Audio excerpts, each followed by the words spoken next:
मैदान के खिलाफ जाकर बार बार जनता को परेशान कर रहा है। उन्हें आज जो व्यक्ति यहाँ पर आंदोलन कर रहे हैं उनकी 2 महीने से अनदेखी कर रहा है और वो किसानों का मसीहा बनना चाहता है।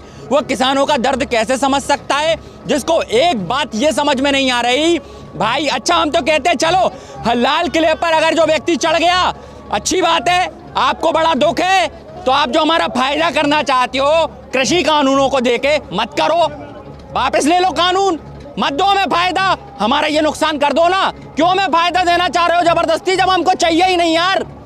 क्यों जबरदस्ती हमारे पीछे पड़ गए हो? तो देखो, तुम अगर हाथ धो के पीछे पड़े हो तो मैं भी परसों गया हूँ, नहा धो के आ गया हूँ और अब नहा धो के पीछे पड़ गया हूँ इनके। ये सुनो, ये मेन स्ट्रीम मीडिया है ना, गोदी मीडिया, ये तो इतनी खुश हो रही थी तंबू उखड़ने से। ऐसा लग रहा था कि किसी दुश्मन का तंबू उखड़ गया हो, या चीन जीत लिया हो, या हमने पाकिस्तान जीत लिया हो। मतलब देश की जनता जो आंदोलन कर रही है, जो किसान अन्न देकर पेट भर रहा है, आज आप उसको गद्दार बताने चले हो। बात कृषि बिल पे शुरू हुई थी, आपने खालिस्तान और तिरंगे पर लाकर खड़ा कर दिया हम लोगों को। ये कैसी मनमानी है मेन स्ट्रीम मीडिया की। आप देखिए, मैं बार बार वो बात करूंगा कि विज्ञापन एजेंसी होती है, बहुत अच्छी होती है। विज्ञापन एजेंसियां दिखाती हैं फलानी क्रीम लगाओ 7 दिन में गोरे हो जाओ, ढिम का तेल लगाओ 4 दिन में बाल ले आओ। कभी ऐसा होता नहीं है। ऐसा ही लगातार 6 साल से लगिए, मोदी के पीछे पड़िए, मोदी लाओ विकास कराओ, मोदी लाओ विकास कराओ। कैसे विकास होगा यार? जो व्यक्ति मानसिक रूप से नपुंसक हो, वो उसकी नपुंसकता शरीर पर धारण हो चुकी है, वो देश में कभी विकास नहीं कर सकता, कभी विकास नहीं कर सकता वो व्यक्ति। जिंदाबाद जिंदाबाद। अब देखो, मैं बताता हूं, आरएसएस ने मेरे क्रांतिकारी पंडित शहीद चंद्रशेखर आजाद को मरवाया था, ठीक है? आरएसएस ने ही चंद्रशेखर आजाद को मरवाया था, शहीद करवाया था, और ये देशभक्ति का पाठ पढ़ाते हैं। तभी तो मैं कह रहा हूं भाई, जब धर्म में भ्रम होता है, पंडित खड़ा होता है। इसलिए मैं कहूंगा, पता नहीं किसने भ्रम पैदा कर दिया कि बुद्धम शरणम गच्छामि, मतलब एक मूर्ति वो बना दो ना साहब, बुद्धि शरणम गच्छामि, ना राम के शरणम में गच्छामि, ना कृष्ण शरणम गच्छामि। बुद्धि खोलो और बुद्धि शरणम गच्छामि जाओ और सही आंखें खोलो और देखो, ये किसान जो आज पहले पता है पैसे नहीं होते थे, आदमी वस्तु विनिमय करता था, कोई अनाज देता था उसके बदले चावल लेता था, जो चावल देता था उसके बदले फल लेता था। पैसे नहीं होते थे जब, तो हम पता है दान पर पलते थे, हम पंडित दान पर पलते थे। अगर आप किसान को भूखा मार दोगे, किसान से उसकी सब कुछ छीन लोगे, तो हमें दान कौन देगा भाई? हमारा पेट कौन भरेगा? हम कहाँ जाएंगे? मैं आह्वान करता हूँ उन पंडित भाइयों से भी मेरे कि भाई आके इस आंदोलन को ज्वाइन करो। अगर अन्नदाता खतरे में आ गया तो हमारी रोटी रोजी चली जाएगी। और बात करता हूँ आम जनता की, आपको आम जनता को अपनी रोटी बचानी है मोदी से, और किसान को अपनी खेती बचानी है, और अब देश में सबको एनआरएसएस वालों से अपनी बेटी भी बचानी है,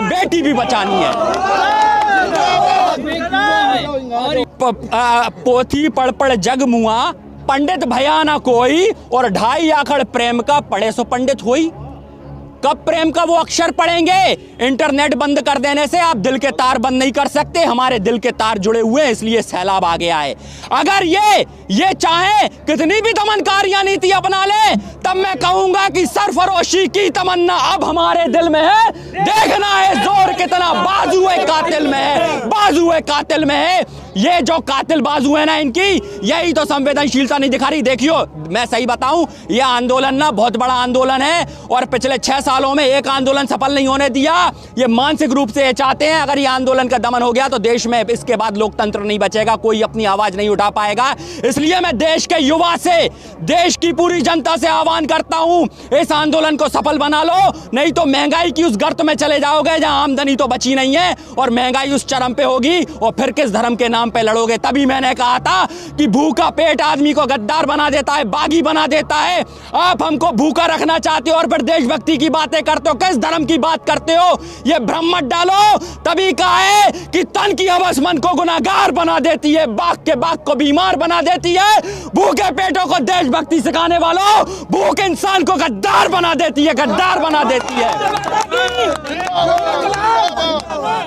क्या लगता है इस आंदोलन को कुचलने के लिए पूरे ब्रह्मास्त्र का इस्तेमाल कर लिया गया था, अब कुछ बाकी नहीं रह गया है? देखो, एक तो ब्रह्मा था जिसने सृष्टि रची, और दूसरा मेरा किसान भाई था जिसने अनाज उगाया इस धरती पे। तो दूसरा ब्रह्म ये है, किस ब्रह्मास्त्र से इन्हें मारना चाह रहे हो यार? किस ब्रह्मास्त्र से मारना चाह रहे हो? मोदी और शाह, ये दमनकारी नीति अंग्रेज जैसी से कभी खालिस्तानी, कभी टुकड़े टुकड़े। मैं भाई फिर अब यहाँ पे मैं तो कहता हूँ, सारे नौजवान से कहता हूँ, तुम जरा रोजगार मांग के देख लो ना, तुम्हें भी देशद्रोही साबित कर दे, ये तुम्हें भी देशद्रोही साबित कर देगा। जब जब इस देश में हक की आवाज उठाता है कोई, ये उनको किसी को वामपंथी, किसी को खालिस्तानी, किसी को पाकिस्तानी, किसी को फलानास्तानी। भैया कहाँ भेजोगे हमको? हमें बता दो। ये दीपक पांडे बोल रहा है, इसको कहाँ भेजोगे? मुझे कहाँ भेजोगे? और मैं बार बार यही आवाज लगा रहा हूं कि तुम्हें अगर सुकून मिल जाए मेरे खून से, तो खून का कतरा कतरा नाम करता हूं किसानों के, ले जाओ लाल किले पे, चढ़ा दो फांसी से, मार दो गोली, लेकिन ये काला कानून वापस ले लो, काला कानून वापस ले लो, क्योंकि ये काला कानून देश की उन्नति के लिए बड़ा खतरा है। देखो, मैं बता दूं, देश की आवाज को दबाना चाह रही है, लोकतंत्र संविधान को खत्म करना चाह रही है ये लोग जो तिरंगे का अपमान करते हैं। इनके नानाजी देशमुख तिरंगे का अपमान करा है इनने, आरएसएस भाजपाइयों ने, जिन्होंने पैरों में रख के तिरंगे को आरएसएस की शाखा में जलाया है। बताइए, आज वो तिरंगे के सम्मान की बात कर रहा है, हम कृषि बिल की बात कर रहे थे, ये कृषि बिल कहाँ चला गया बीच में से? और ये मेन स्ट्रीम मीडिया, भाई देखो, पानी का गिलास आधा भरा जब होता है तो दो नजरिए होते हैं, आधा भरा है और आधा खाली है, लेकिन ये बार बार हमें ये दिखा रहे हैं आधा खाली है, आधा खाली है, मतलब सकारात्मक नहीं दिखा रहे। उस दिन भी रैली का इतना बड़ा हिस्सा इनने दिखाने से चूक कर दी। 99.5% रैली सफल, 3 लाख ट्रैक्टर थे, 60 लाख लोग थे। अगर ये 60 लाख लोग अगर दिल्ली में रुक जाते तो दिल्ली जाम कर देते थे, लेकिन ऐसा कुछ नहीं किया किसान ने, क्योंकि जो अनाज देता है, जो पेट भरता है, वो किसी के पेट से रोटी नहीं छीन सकता, किसी को भूखा नहीं मार सकता। ये किसान भगवान होता है, और भगवान का अपमान अब नहीं सहा जाएगा देश के अंदर। देश का अपमान तो यार तब होता है जब सीमा पर जवान रोता है और खेत में किसान रोता है, तब देश का अपमान होता है। मोदी जी, तुम आज जिंदाबाद, तुम आज देश का अपमान कर रहे हो, बार बार इस देश का अपमान कर रहे हो, देश के 150 करोड़ जनता की आबादी का अपमान कर रहे हो, और किस सम्मान की बात कर रहे हो यार? मैं बार बार कहूंगा, जाके अपनी देख लो बीवी की साड़ी कैसी है, बीवी के पे भी ध्यान दे लो, अपनी माँ पे भी ध्यान दे लो, फिर मातृभूमि देखना। जो अपनी माँ को नहीं पूछ पाया वो क्या मातृभूमि का प्रेम जानेगा? अरे ये वो क्रांतिकारियों की भूमि है, ये वो क्रांतिकारियों की भूमि है जहां पर हमने अपने खून से इसको सींचा था। आज ये शब्दों के जाल में उलझा रहे हैं, भावनाओं को नहीं बता रहे हैं। तभी मैं बार बार कहता हूं, मोदी जी अब देखना, आप भूल गए गुलाब सिंह लोधा को, जो 3 दिन पेड़ पर चढ़ रहा था और उसने किसानों का झंडा अंग्रेजी शासनकाल में फहरा दिया था और उसे गोली मारी थी अंग्रेजों ने। वो गुलाब सिंह लोधा को भूल गए, रानी अवंतीबाई को भूल गए, झांसी की रानी को भूल गए। आपको कब ये क्रांतिकारी याद आते हैं? अब आपको गांधी याद आने लगे। अरे भाई, कब तक हम धैर्य रखेंगे? कब तक धैर्य रखेंगे? हमें धैर्य की सीमा भी तो बताओ मोदी जी। कब तक धैर्य पा चाहते हो हमारा? और फिर कहते हो भीड़ हिंसक हो गई, तुम हमें पत्थर मारो, तुम हमें लाठी मारो, तुम हमें गोली मारो, और हमसे ये सब काम ना करो कि हम अपनी आत्मरक्षा भी ना करें। अरे ये हम आत्मरक्षा भी ना करें, फिर कहते हो गांधी। अरे गांधी का अपमान तो तुमने किया और हमसे गांधी की अपेक्षा रखते हो। जब हम भगत सिंह बनते हैं तो तुम्हें गांधी याद आ जाते हैं, और जब हम गांधी बनते हैं तो तुम्हें भगत सिंह याद आ जाते हैं। करना क्या चाहते हो? देश को तोड़ने की बात तो ये लोग कर रहे हैं। बताइए, शब्द कब आए पिछले 6 सालों में?